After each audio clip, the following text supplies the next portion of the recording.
Bienvenido una vez más a lo que todo cristiano debe saber.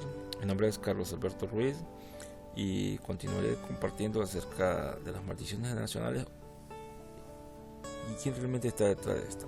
Como he dicho anteriormente, vuelvo a repetir, este estudio es un estudio sistemático.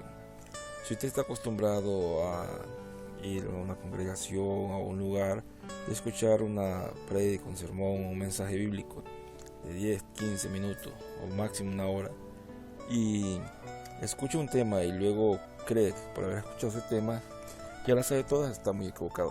Creo que una de las cosas, un día me preguntaba un amigo: Carlos, ¿por qué existen tantas religiones?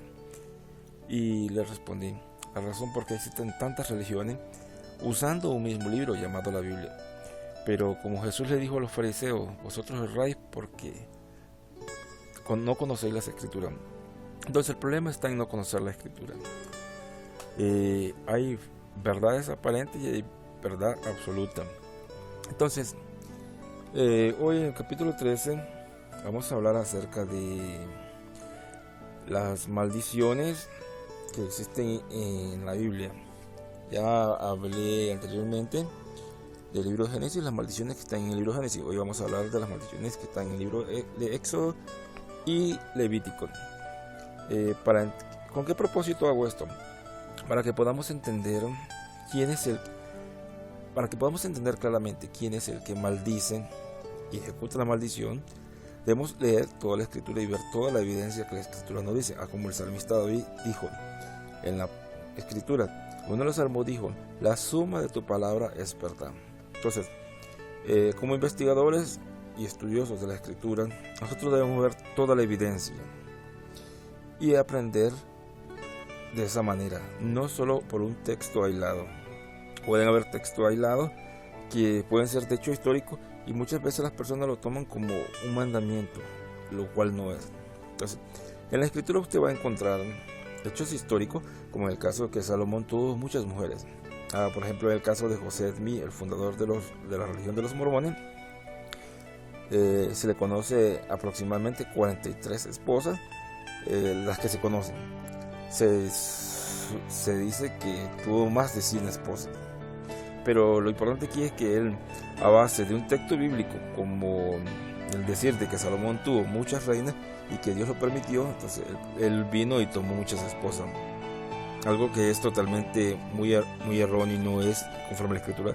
Una cosa es que Dios mande algo y otra cosa es que un hecho histórico, un hombre de Dios haga algo, aunque sea malo, y eso esté registrado en la escritura. Algo que debemos ya hacer una pequeña diferencia. Vamos a ver las maldiciones que hay en el libro de Éxodo. En el libro de Éxodo nosotros las puse así para mencionar. Vamos a leerlo algo rápido. Si usted se va al libro de Éxodo, capítulo 3, versículo 19, dice el versículo 19: mas yo sé que el rey de Egipto no os dejará ir, sino por mano fuerte. Pero yo extenderé mi mano y heriré a Egipto con todas mis maravillas, y haré en él, y entonces os dejará ir. Entonces este texto, antes que Dios enviara las plagas y todo lo que ocurrió en Egipto, miramos que en Éxodo 3:19 Dios dice que él mostraría todas sus maravillas en Egipto. Por ende, eso nos hace entender de que el causante de todo lo que aconteció en Egipto fue Dios. Miremos, Éxodo 4:24 dice: y aconteció en el camino que en una posada Jehová le salió al encuentro y quiso matarlo. Este texto de Éxodo 4:24 es cuando Dios manda a Moisés a Egipto para liberar a su pueblo, y en el camino Dios le mata porque no había circuncidado a sus 2 hijos. Es más, aún si no me falla la memoria, ni Moisés aún había sido circuncidado. Entonces cuando sale la esposa de Moisés, le dice: tú eres marido de sangre. Entonces miremos que en Éxodo 4:24 quien quiso matar a Moisés fue Dios. En Éxodo 5:3 encontramos: y ellos dijeron: el Dios de los hebreos nos ha encontrado, iremos pues ahora camino de 3 días por el desierto, y ofreceremos sacrificio a Jehová nuestro Dios, para que no venga sobre nosotros con peste o con espada. Oiga lo que dice, para que no venga sobre nosotros con peste y espada. Entonces, vienen los israelitas, le dicen al faraón, ok, pero danos permiso para ir a adorar a Dios a una distancia de 3 días, y viene para que no nos castigue Dios, dice, con peste o con espada. Entendiendo claramente entonces que quien manda las pestes y las espadas en aquellos tiempos, que las guerras eran con espada, era Dios. En Éxodo 6:1 encontramos, y Jehová respondió a Moisés, ahora verás lo que yo haré a Faraón, porque con mano fuerte los dejará ir, y con mano fuerte los echará de su tierra. Entonces, miramos que Éxodo 6:1 dice que ahora verás lo que yo haré a Faraón. Éxodo 7:4, y Faraón no os oirá, mas yo pondré mi mano sobre Egipto, y sacaré a mis ejércitos, mi pueblo, los hijos de Israel, de la tierra de Egipto, con grandes juicios. Y sabrán los egipcios que yo soy Jehová, cuando extienda mi mano sobre Egipto, y saque a los hijos de Israel de en medio de ellos. Entonces podemos entender claramente que es Dios diciendo, yo voy a demostrarle mi poder a la nación de Egipto. De esa forma ellos van a tener que dejarlos ir a ustedes. Luego en Éxodo 3:4 dice, ya bueno, yo leí también eso, pero dice, y yo endureceré el corazón de Faraón, y multiplicaré la tierra de Egipto mis señales y maravillas, y Faraón no os oirá, mas yo pondré mi mano sobre Egipto, y sacaré a mis ejércitos, mi pueblo, los hijos de Israel, de la tierra de Egipto, con grande juicio.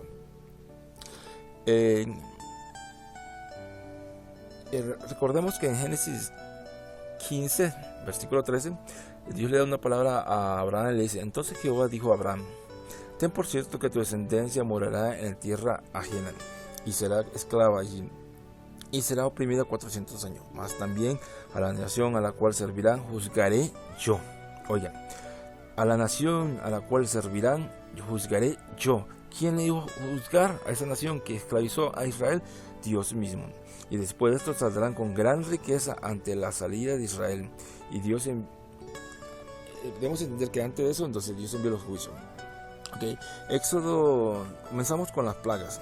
Entonces ya Dios le dijo a Moisés, yo voy a mostrar mi poder en Egipto. En Éxodo 7:14 al 24, nosotros encontramos que dice, y en versículo 20, y Moisés y Aarón hicieron como Jehová lo mandó. Entonces en Éxodo 7, capítulo 7, el versículo 14 al 24, nosotros encontramos la plaga de la sangre que Dios envió a Egipto. Luego tenemos la plaga de las ranas. Esta la encontramos en Éxodo 8, versículo el 1 al 15. Dice un texto, he aquí yo castigaré con ranas todos tus territorios. E hizo Jehová conforme a la palabra de Moisés. Entonces, si usted lee cada uno de estos textos que le voy a mencionar, y lo lee y se toma su tiempo en su casa, usted va a encontrar de que Dios es el que envió las 10 plagas a la nación de Egipto. Luego tenemos la plaga de los piojos, la encontramos en Éxodo 8, versículos 16 al 19. Dedo de Dios es este, mas el corazón de Faraón se endureció y no lo escuchó, como Jehová lo había dicho. Entonces, miramos reconociendo que la plaga de los piojos, reconocían que era dedo de Dios. Luego tenemos la plaga de las moscas. En esta plaga de la mosca la encontramos en Éxodo 8, 20 al 32. Entonces, y usted lee esos textos, va a encontrar que el autor de enviar la plaga de la mosca fue Jehová, Dios de los ejércitos. Luego, la terrible peste sobre el ganado. La encontramos en el capítulo 9, versículo del 1 al 7. Vamos a leer un par de textos. Aquí la mano de Jehová estará sobre tus ganados que están en el campo, caballos, asnos, camellos, vacas y ovejas, con plaga gravísima.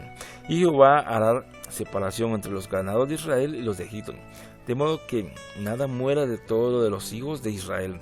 Y Jehová fijó plazos, diciendo, mañana hará Jehová esta cosa en tierra. Al día siguiente Jehová hizo aquello. O sea, ¿quién hizo la terrible peste sobre el ganado?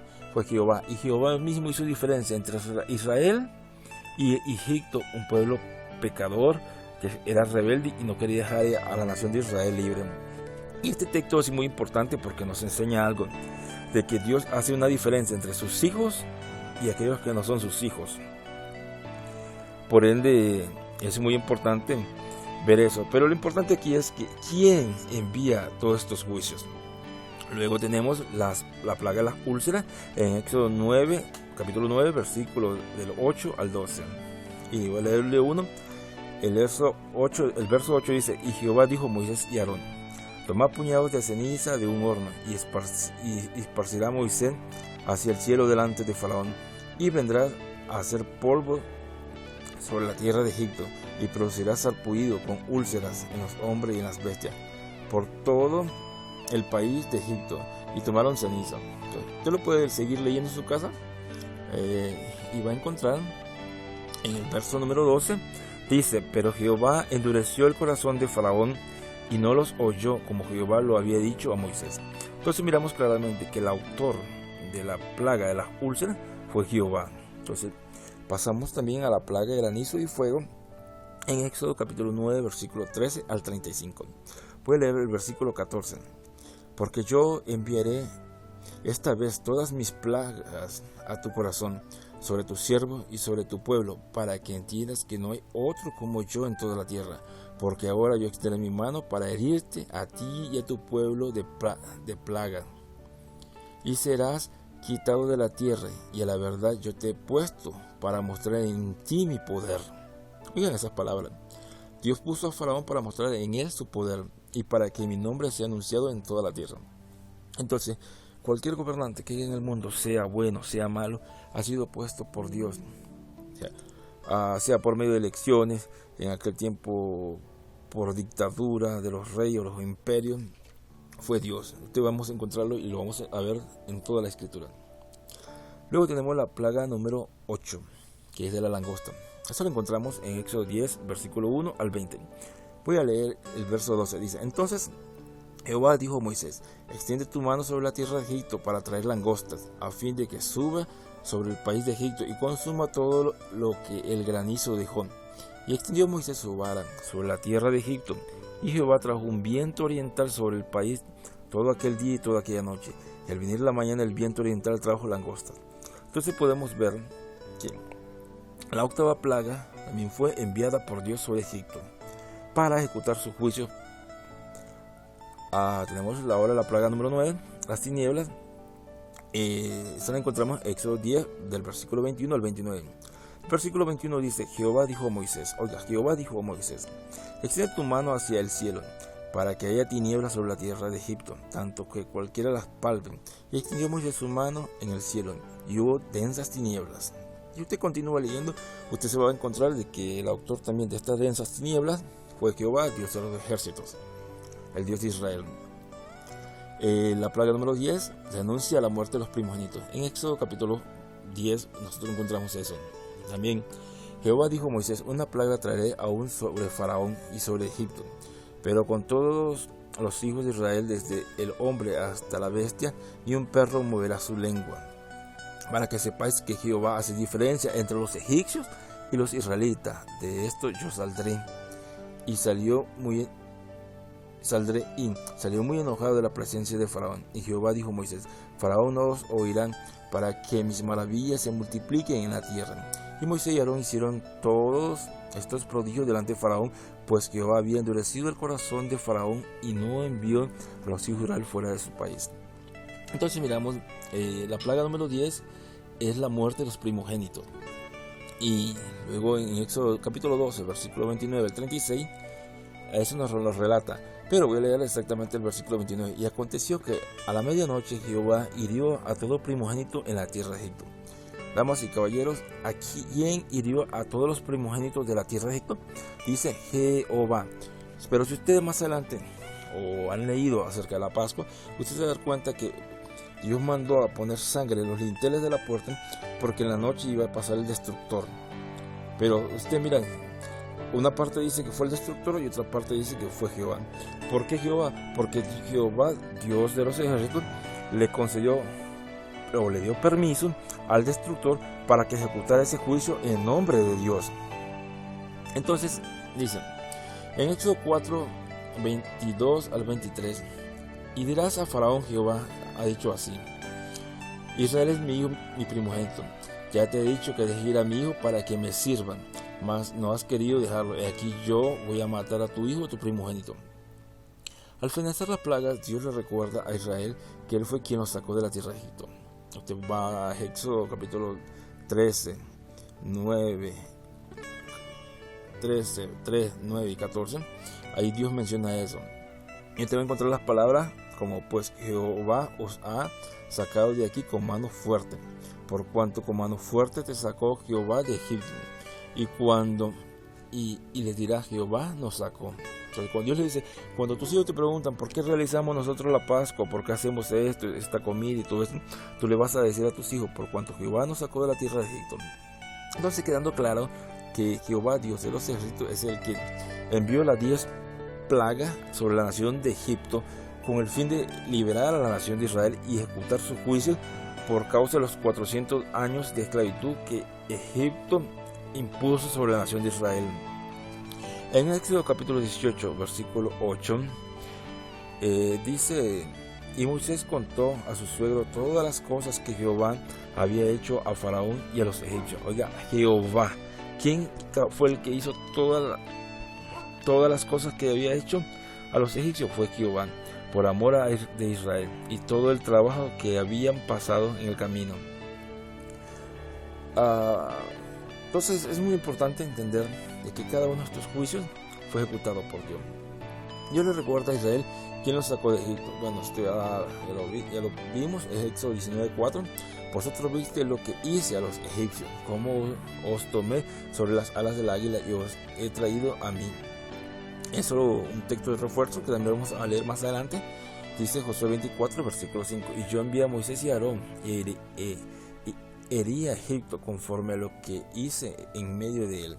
Entonces es Dios, o sea, Dios el que el auto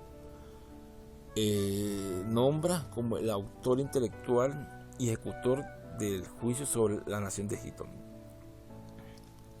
Luego el ejército de Faraón perece. Usted lo podemos leer en Éxodo capítulo 14, y donde dice, por ejemplo, palabras que Jehová miró el campamento de los egipcios desde la columna de fuego y nube y trastornó el campamento de los egipcios y quitó la rueda de sus carros y trastornó gravemente. Entonces los egipcios dijeron: huyamos delante de Israel, porque Jehová pelea por ellos contra los egipcios. Entonces, usted en Éxodo 14 te va a encontrar también que aun cuando los egipcios iban detrás de los israelitas, Dios aún seguía actuando a favor de la nación de Israel. Por eso yo digo, es muy importante. Usted puede ver en el antiguo pacto cómo Dios guardaba a su pueblo, de tal manera que un hombre físico, o sea, y por atrás la entidad espiritual satánica, por decirlo así, iba, aún así Dios guardaba a su pueblo. Mientras en Egipto había tinieblas, en Gosén, donde vivían los israelitas, había luz. Donde había plaga, los israelitas no tenían plaga. Entonces Dios hizo siempre diferencia entre su pueblo y el que no es su pueblo. Pero miramos que la nación de hoy, con lo que se enseña de las maldiciones generacionales, es todo lo contrario. Luego en Éxodo también encontramos que Dios hace un juicio sobre un varón llamado Amalek.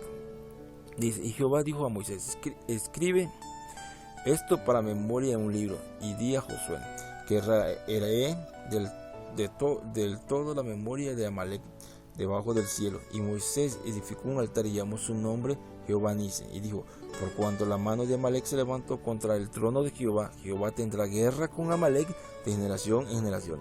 Aunque nosotros sabemos que quien estuvo en guerra todo el tiempo con Amalek, los descendientes de Amalek, fueron los israelitas, pero aquí quien fue Jehová el que le dijo. Por eso dice: Jehová tendrá guerra con Amalek. ¿Quién? Jehová, utilizando a los israelitas para exterminar a los descendientes de Amalek. Luego Éxodo 34:11 dicen: guarda lo que yo te mando hoy. He aquí yo he hecho delante de tu presencia al amorreo, al cananeo, al eteo, al fereceo y al heveo y al jebuseo. Ciertamente alguien me podrá decir: Carlos, pero los israelitas fueron los que pelearon, no iba Dios peleando. Pero quien ponía temor, infundía temor sobre las naciones para que Israel venciera y iba adelante, era Dios. Entonces nosotros podemos ver que todas las maldiciones que hay en el libro de Éxodo el ejecutor y el autor intelectual fue Dios, el Jehová de los ejércitos. Viendo eso en el libro de Éxodo, te puede hacer su propio estudio personal, agarrar un cuaderno y ver cada juicio que se realiza, cada maldición y de si juicio, decreto o sentencia sobre una persona o sobre un pueblo, quien lo ejecutó fue Dios o quien lo mandó. Quizás Dios dijo, vayan, pero les dio la orden para que vayan y lo ejecutaran. Aunque haya usado personas, o como en el caso de cuando se murieron los primogénitos en Egipto, Dios usó al destructor, pero claramente, como en el caso de Job, Dios le dio permiso a Satanás para hacerle daño a Job. Dios mismo se adjudicó que él fue el que dañó a Job porque le permitió a Satanás hacerle daño. Entonces podemos ver la protección de Dios sobre la nación de Israel. Entonces piense un poco, ¿cómo hoy usted siendo cristiano, un hijo de Dios, Dios no le va a guardar? Yo pienso que como cristianos vienen dificultades. Algunos tenemos escasez, otros nos enfermamos. Hay algunos que enseñan de que un cristiano no puede enfermarse. Si usted lee Eliseo, a mí me impactó cuando estuve leyendo, hice este estudio de Génesis hasta Apocalipsis, y encontré que dice, y Eliseo murió de la enfermedad que tenía. Como un gran profeta como Eliseo murió de una enfermedad y Dios no lo sanó. Entonces, porque se nos ha enseñado un evangelio totalmente falso, contrario a lo que la escritura enseña. Por ende, es muy importante entender eso, de que conocer las escrituras. Ok, en el libro Levítico vamos a ver las maldiciones decretadas. Ok, voy a hacer un poco más grande esto. Vamos aquí, a ver si lo puedo ver. Un momento. En el libro Levítico, muerte de Nadab y Abiú. El primer juicio que se encuentra en el libro de Levítico. Este libro Levítico es dedicado a los sacerdotes y a los levitas, quienes eran hijos de Leví, a los cuales se le encargó el sacerdocio y el servicio sagrado de ofrecer sacrificios con el fin de que la nación de Israel obtuviera perdón de pecado, de rebelión y de iniquidad o maldad, que es lo mismo. Entonces, en Levítico 10, versículo 1, 2 y 3 encontramos cómo Dios mata a Nadab, Abiú y Abiú, los hijos de Aarón, porque estos ofrecieron un sacrificio, ofrecieron y un fuego extraño, no conforme a lo que Dios había mandado. Pero el texto dice, y salió fuego delante de Jehová, y los quemó, y murieron delante de Jehová. Entonces dijo Moisés a Aarón, esto es lo que habló Jehová, diciendo, en los que a mí se me acerquen, me santificaré, y en presencia de todo el pueblo seré glorificado. Y Aarón cayó. Esto quiere decir que estos dos jóvenes, Nadab y Abiú, no santificaron a Dios, no obedecieron un mandato que Dios le dio. Aquí no voy a ponerme a explicar el por qué murió Nadab y Abiú. Aquí lo importante es que quien ejecutó el juicio fue Dios. En Levítico 26 tenemos un capítulo entero que nos habla y enseña quién es realmente el culpable y el causante de todas las maldiciones. Que ya hablamos en capítulos anteriores acerca de Levítico 26, donde habla de la bendición y la maldición. No lo voy a mencionar, yo le invito a que usted lo lea, pero Levítico 26 habla de la bendición y la maldición, y quien se adjudica que es el causante de todo juicio, de toda maldición, de toda pobreza, de toda escasez, de toda enfermedad, es Dios mismo. Si tiene alguna duda usted, yo le invito a que lea el libro de Levítico capítulo 26 y va a encontrar de que Dios es el que se adjudica. Entonces, teniendo nada más estos textos en Levítico y en Éxodo, debemos entender algo muy importante, que el Dios, así, si ustedes miran o leen la historia de Israel, los 4 libros de Éxodo, Deuteronomio, Levítico y Números, te vas a encontrar que Israel fue una nación totalmente rebelde, pero a pesar de ser rebelde, Dios lo guardaba, como en el caso de aquel varón que tomó un lingote de oro y un manto babilónico. Dios envió juicio, eso lo vamos a ver más adelante, pero en este capítulo 13 miramos entonces que ya en Génesis ejecutó todos los juicios. En el libro de Génesis fue Dios, en el libro de Éxodo usted va a encontrar que quien ejecutó los juicios en el libro de Génesis es también Dios. En el libro de Levítico, donde mueren Nadab y Abiud, fue Dios. Y igual, usted puede leer en los mandamientos que se da a la nación de Israel, en el Levítico, a los levitas y los sacerdotes, que a los juicios que decreta ahí cuando por quebrantar un mandamiento, es Dios quien da el juicio, no Satanás. Es más, yo le invito a que usted me lea Génesis, Deuteronomio, Levítico, Números, los 5 libros del Pentateuco, que es lo que en hebreo se le conoce como la Torah, la guianza o la instrucción. No existe, salvo en Génesis, que se menciona cuando Satanás hace caer a Eva, la engañan y por ende Adán peca, no se vuelve a mencionar a Satanás. Que la única vez que vuelvo a escuchar hablar de Satanás, recordando bien, es en el libro de Zacarías, donde Satanás está acusando al sumo sacerdote Josué. Eso lo vamos a ver más adelante. Pero lo importante es que entonces que Génesis, Éxodo y Levítico encontramos que quien envía los juicios, maldiciones, es Dios. Y Dios, sea que usted o la nación de Israel pecara, quien los enjuiciaba a Dios. No se nos enseña en el antiguo pacto que Satanás llegase a tomar derecho legal y que una iniquidad se heredase. Eso no se enseña. Tal pensamiento, tal doctrina es un concepto moderno, nuevo, que Satanás ha metido al cuerpo de Cristo. No tiene mucho de estar eso aquí. Pero lo que pasa es que muchos maestros, que son maestros engañados, no falsos maestros, es un término que yo utilizo, que hay 2 clases de maestros: maestros engañados y falsos maestros.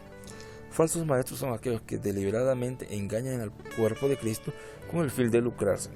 Y los maestros engañados son aquellos que reciben una doctrina, una enseñanza, y no se toman el tiempo para ver si aquello que se le enseñó es correcto.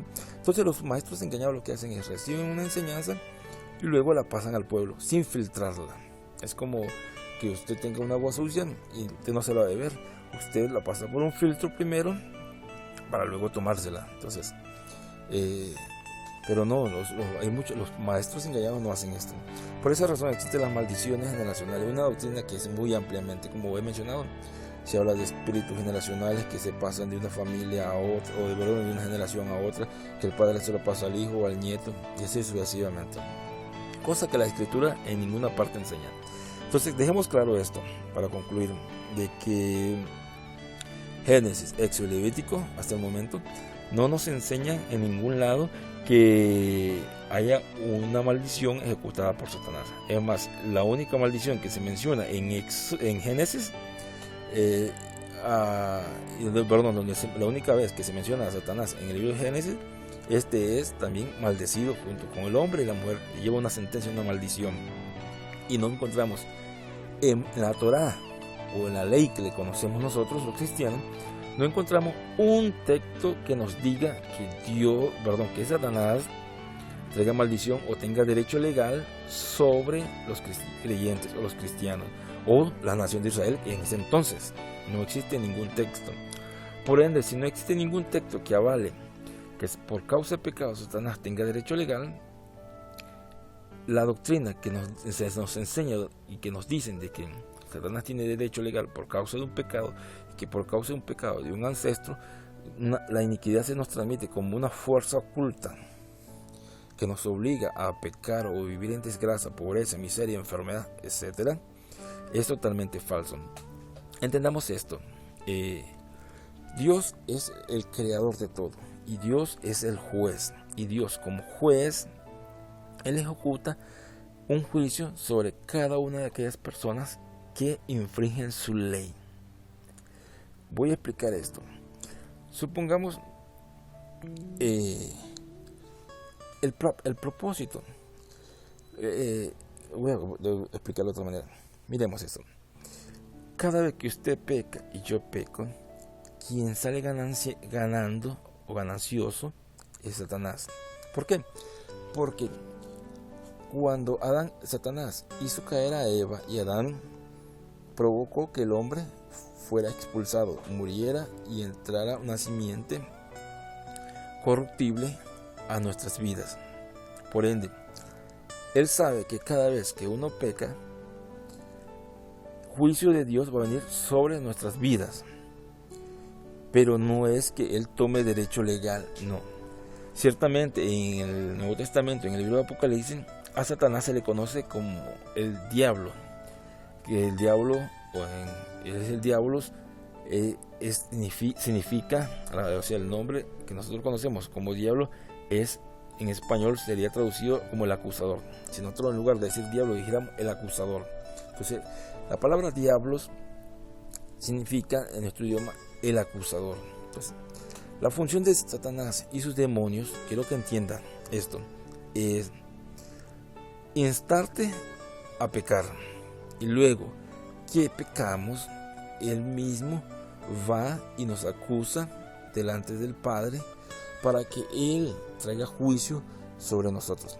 Recordemos, hay una diferencia entre el que es hijo de Dios y el que no es hijo de Dios. Dice que los que son hijos de Dios son disciplinados por Dios. Hay una diferencia entre ser disciplinados por Dios y ser castigados por Dios.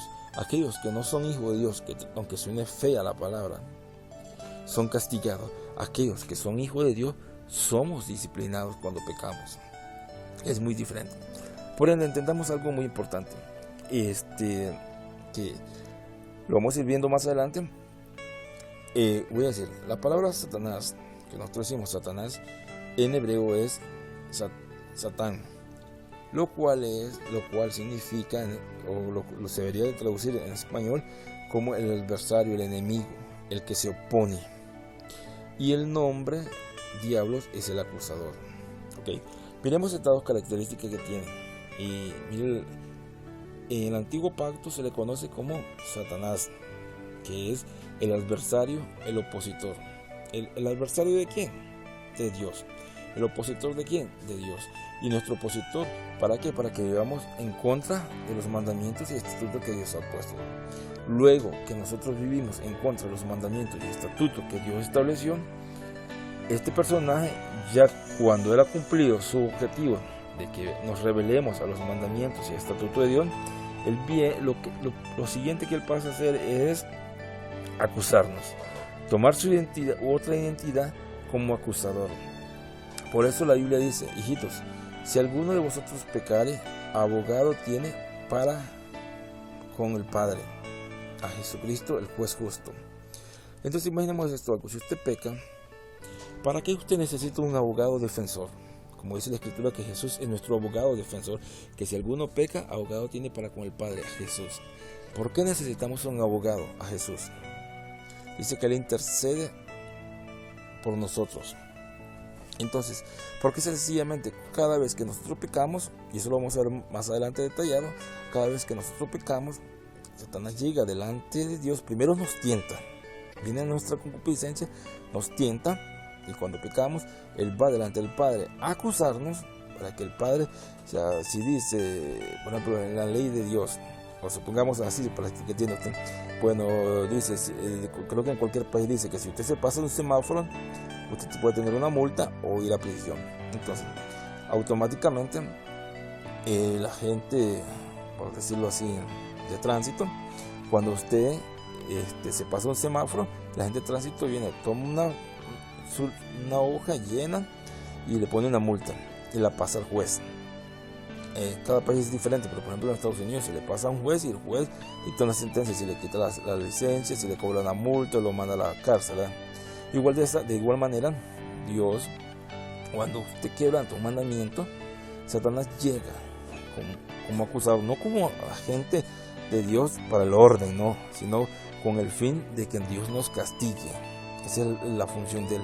Él llega y de Dios dice: mira, Carlos hizo esto, y tu palabra dice que por cuanto él pecó, este juicio tiene que venir sobre él. Entonces, esa es la función de Satanás. Con esto le dejo. Entonces miramos claramente que en el libro de Génesis, Éxodo y Levítico, quien ejecuta los juicios es Dios. Con esto le dejo este capítulo número 13. Le invito a ver el capítulo 14 Estaremos viendo en el capítulo 14 a una señora pastora que habla y enseña de las iniquidades, conceptos totalmente erróneos. Pero le invito a que si no ha visto los capítulos anteriores, pues vea. Como dije y vuelvo y repito, si usted no está acostumbrado a estudiar la escritura, este canal no es para usted. Realmente Jesús dijo: escudriñen las escrituras porque en ellas está la vida eterna y hablan de mí. En el Salmo 1 me encanta porque dice que un texto que dice que medita en la ley de Jehová de día y de noche, y será como árbol plantado junto a corrientes de agua. Entonces Dios nos invita a estudiar las escrituras para no ser engañado. Le invito a que se suscriba al canal si las enseñanzas son de su agrado, que las comparta también, y pido a Dios que ilumine su entendimiento y estudie la escritura. Aún le invito a que verifique, se cerciore, investigue lo que yo le estoy enseñando. Yo no me molesto que investiguen en ningún momento, como algunos maestros que se molestan que sus alumnos o discípulos investiguen. No, les dejo que el Señor me los continúe bendiciendo donde estén, en la fecha que estén y en cualquier lugar de esta tierra. Compartan este video. Si te gusta y de bendición, dale un like. Déjame un comentario si tienes alguna pregunta. Y sobre todo, busca la verdad. Tómate tiempo. Si quieres ser libre de las maldiciones generacionales, este es un buen estudio sistemático que comparto para todo el mundo. Pasen un excelente día, noche o tarde.